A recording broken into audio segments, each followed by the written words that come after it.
जय श्री महाकाल। गांव में जो थानी होते हैं उनमें एक शक्ति बहुत प्रबल होती है, शायर। शायर एक बहुत प्रबल शक्ति होती है जो किसी काम के लिए अगर चल दे तो इन्हें ना तो कोई रोक सकता है ना तो पकड़ सकता है। इन्हें वही रोक सकता है जिनके पास शायर हो। देखो, हर चीज को रोकने के लिए अलग अलग विधान होते हैं, प्रयोग होते हैं। तो इन्होंने, एक जन ने पूछा था कि जय श्री महाकाल गुरुदेव, आपके चरणों में कोटि कोटि प्रणाम। तंत्र मंत्र के क्षेत्र में गांव के शायर बाबा, सबसे पहले ये शायर देवी होती हैं, बाबा नहीं होते हैं। शायर बाबा को बहुत महत्व होता है। इनके पर प्रसन्न करने का कोई उपाय बताइए। इनको प्रसन्न करने का बहुत ही सटीक उपाय होते हैं, लेकिन ये जान लो कि शायर उनमें से कौन है। 3 तरीके के शायर होती हैं। एक जो साधारण से सिंपल शायर होती हैं, जो ज्यादा किसी को नुकसान नहीं करती हैं, वो थानियों के साथ में चलती हैं, किसी को अगर पकड़ लेती हैं। ये चैत्र के नवरात्र में 2 महीने ये इनकी शक्ति प्रबल होती है। मैंने जो नोट किया है और जाना है, ये चैत से लेके और दोपहरिया तक, जब दोपहर धूप तपता है, मध्य दोपहरिया, जब तक दोपहरिया होती है, ये शक्तियां बड़ी प्रबल होती हैं। शायर दोपहर में नवरात्र से शुरू होती हैं और दोपहर तक, मतलब मई जून, जब तक ये गर्मी होती है, बारिश ना हो, अपने हिसाब से आप लोग सोच लीजिएगा, जब तक बारिश ना हो, एकदम धूप बहुत रोज प्रतिदिन बहुत ज़्यादा हो, लू चलता हो, उस समय में ये शक्तियाँ बड़ी प्रबल होती हैं। और धाधा शायर, जो सबसे कम वाली शक्ति होती है, उसे धाधा शायर बोलते हैं। यह किसी को मारती नहीं है पर दुखी करती है। किसी में लग जाए, थानियों के साथ में ये किसी को लगती हैं। आगे चल के मैं इनको प्रसन्न करने का भी प्रयोग आप लोगों को बता रहा हूँ। बड़ा आसान है इसे, इन्हें प्रसन्न करना। इसके बाद आती हैं शायर मारुका। धाधा शायर के बाद शायर मारुका आती हैं। शायर मारुका के साथ ज़्यादातर 3 प्रेत चलते हैं। कोई कोई चलते हैं, बरम चलते हैं, धियंता प्रेत चलते हैं और धाधा शायर चलती हैं। किसी किसी में और भी प्रेत चलते हैं, पहलवान हो गए, धन मध्य में कोई वो हो गए, हरिकसा बरम हो गए। ये लोग अगर इन्वॉल्व हैं तो समझो आपको किसी से दिखवाने का मौका तक नहीं देंगे। और ये जब जाएंगे, कोई उंगली अगर इन्हें ना दिखाए तो जल्दी ये किसी के ऊपर जाते नहीं हैं। उंगली का मतलब कोई आपका शत्रु या बुरा चाहने वाला आपके ऊपर प्रयोग ना करे, तब तक ये जल्दी किसी के ऊपर जाते नहीं हैं। जब उंगली दिखा दिया जाए तब ये किसी के ऊपर जाते हैं, और जाते ही उस घर का कुछ न कुछ सदस्य की मृत्यु होनी है। कोई ना कोई सदस्य मरेगा। जिसके ऊपर चला जाए, अगर वो नहीं मरा तो किसी और के, उसके ऊपर किसी कारणवश अगर काम नहीं किए तो दूसरी के ऊपर। आप लोग जानते होंगे कि शायर मारुका के बारे में बुजुर्गों के पास, बूढ़ों के बाद, जानकारों के पास से सुने होंगे कि यह देवी कितनी प्रबल होती है और कितनी खतरनाक होती है। अब आते हैं देव शायर। देव शायर ऐसी महाप्रबल शक्ति है जिसे देखने के लिए अगर कोई किसी जानकार को बुलाया जाए। जो मैंने अपने अनुभव देखे हैं कि एक जन मेरे मित्र थे, मैं जल्दी में बताऊंगा वो आप लोगों को, ताकि आप लोगों का भी समय नुकसान ना हो।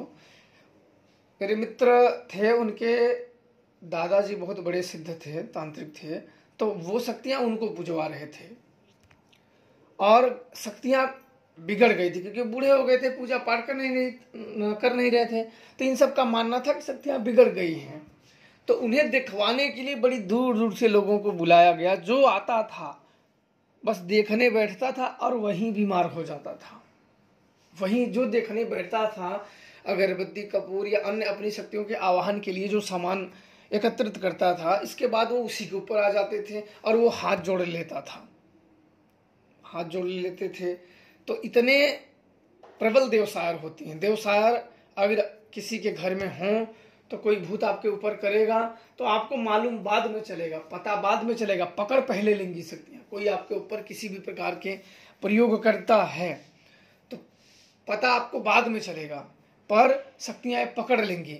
पकड़ने के बाद आपसे बताएंगे कि मैंने पकड़ लिया, तो मजबूरन आपको पूजा भी देना पड़ता है। कुछ फायदे भी होते हैं तो कुछ नुकसान होते हैं।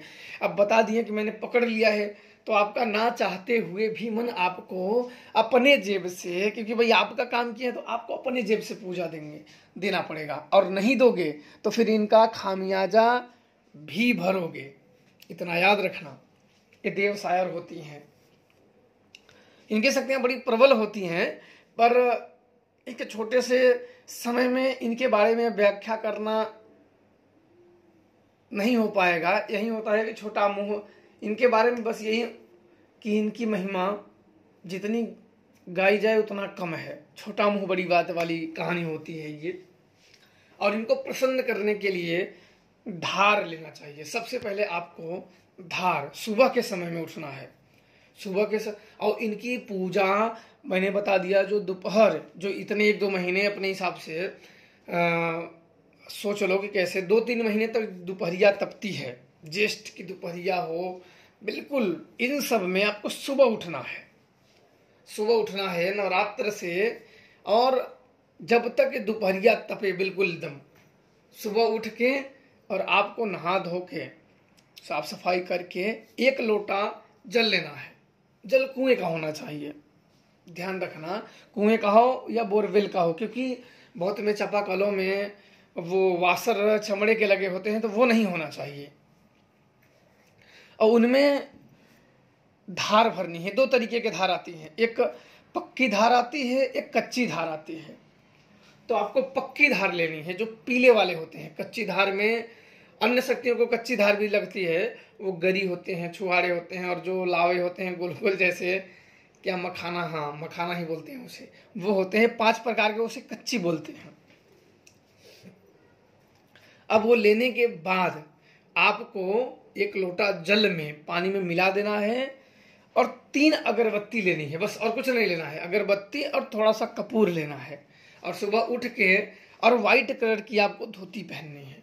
धोती पहननी है, आप ऐसे लुपेट के जाओ, और वहां जाने के बाद उसको पीछे से नहीं, जैसे पकड़ के पीछे पीछे खोस लेते हैं बूढ़ों के जैसे, जिसे बुजुर्ग पहनते हैं धोती, उस तरीके से आपको करना है। ध्यान रखें, वही तरीके से, उस तरीके से करके, और इसके बाद नीम, जहां अपने गांव से, घर से दूर हो, एकांत हो नीम, वहां जाना है। नदी के पास हो तो और उत्तम है, नार के पास हो तो और उत्तम है, कोई देवस्थान पे है तो वहां भी उत्तम है। ये नहीं कि आप जाने के बजाय सोचो कि अपने घर में ही पूजा, बगल में ही अगर नींव है तो यहीं पूजा कर दो, ऐसा नहीं करना है। आपको दूर जाना है, लोगों की नजरों से दूर।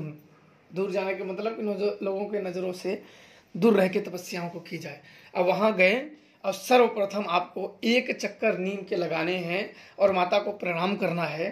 प्रणाम करने के बाद आपको थोड़ा सा झुक के, पूरा नहीं झुकना, थोड़ा सा झुक के, और धार आपको नींव में सटा के गिरा के फिर लोटा जमीन में रख देना है, ऐसे मुंह के बल रख के, और इसके बाद कपूर जलाना है। कपूर बगल में, लोटे के बगल में, और 3 अगरबत्ती, अगरबत्ती सुगंधित वाली हो, सुगंधित हो, महंगा हो कोई बात नहीं, सुगंधित हो, सुगंधित जला के 3 अगरबत्ती, फिर आपको 3 बार उनके पैर गिर के उनसे आशीर्वाद लेके फिर चलते बनना है। और अगर इन्हें प्रसन्न करना हो, इनकी शक्तियों की कृपा प्राप्त करनी हो, तो गुरु के मार्गदर्शन में यह प्रयोग अगर किया जाए तो व्यक्ति इतने समय में इनकी कृपा प्राप्त हो जाती है, और इनके घरों में सुख शांति सदैव बनी रहती है। तो आप ऐसे, आप देवी शायर को बड़े आसानी से प्रसन्न कर सकते हो। तो आप लोग खुश रहो, प्रसन्न रहो। जय श्री महाकाल।